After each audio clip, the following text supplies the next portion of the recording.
దేవుని స్తుతించుడి.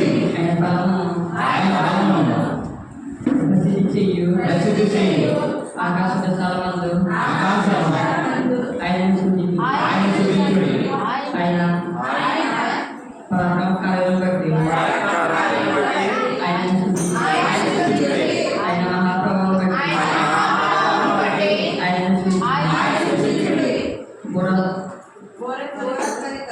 బురదలితో ఆయన స్తుతించుడి.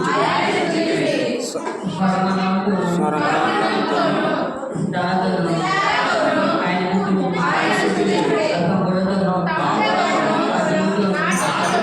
ఆయన స్తుతించుడి.